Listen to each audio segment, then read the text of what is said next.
Doctor யோ யோ எதுக்கு இவ்வளவு அவசரமா வந்துடுற?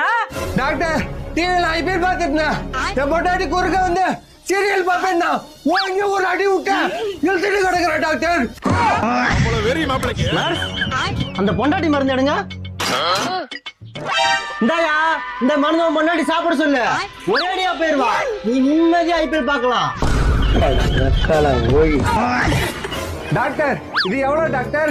அன்னைக்கும் இன்னைக்கும் எப்பவுமே பொண்டாட்டி மருந்து ஃப்ரீ தான்.